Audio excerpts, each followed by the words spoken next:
Aimer ses ennemis. Il y a bien plus d'avantages à aimer les gens avec qui c'est désagréable, avec qui il y a du désagrément, de la mauvaise humeur. Quelque part, ça nous confronte et souvent, quand on entreprend une démarche d'évolution, c'est souvent en rapport avec les difficultés relationnelles qu'on a rencontrées dans le passé. Donc maintenant, on peut dire que c'est vérifié. Avoir des ennemis est bon pour avoir une bonne vie, à condition d'utiliser ça d'une manière constructive, c'est-à-dire de tourner tout ça vers de la bienveillance, puisque finalement l'ennemi nous montre nos limitations. Quand nous aimons un ennemi, eh bien, nous commençons aussi à faire la paix avec nos limitations intérieures.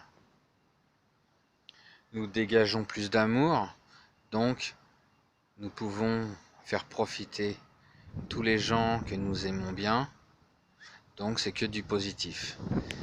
En même temps, si nous arrivons à pacifier ce rapport à autrui, eh bien, nous serons plus en paix, moins déstabilisés, nous regarderons la vie avec plus de confiance, puisqu'il y aura davantage d'amour dans sa vie. Quand il y a de la confiance, l'amour n'est jamais bien loin. Et l'amour est en vous en fait.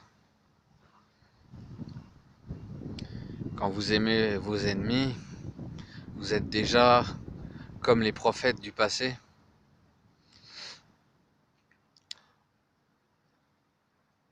Jésus disait priez pour vos ennemis, parce que sinon les gens que vous aimez n'en bénéficieraient pas autant.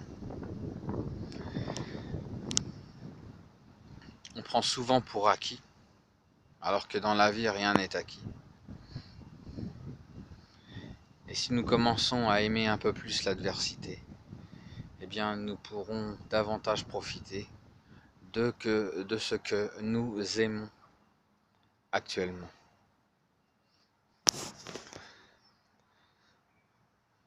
Prier nos ennemis, c'est la bénédiction. Souhaiter la bénédiction pour les gens. Dans le mot bénédiction, il y a le mot bonheur, il y a le mot chance, il y a le mot bonne santé. Donc, quand on souhaite la bénédiction à quelqu'un, je te souhaite la bénédiction, eh bien, vous priez pour la personne. Et vous pouvez aussi vous souhaiter la bénédiction pour vous-même, le bonheur, la paix.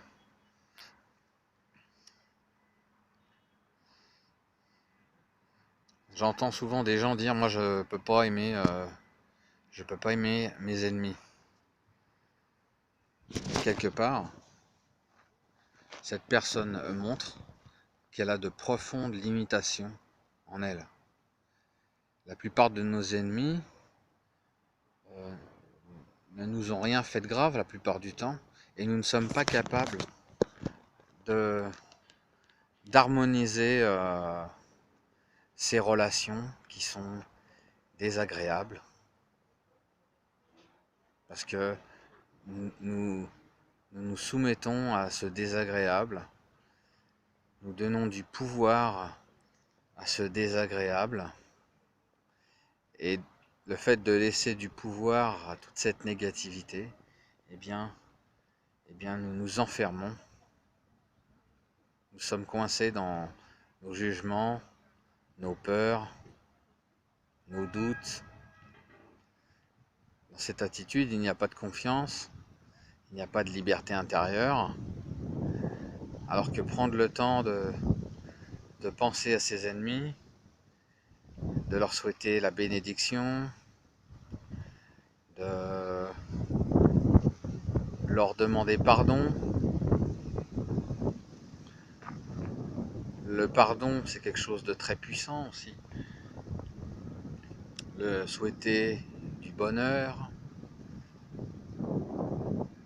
que cette personne puisse se libérer de la souffrance.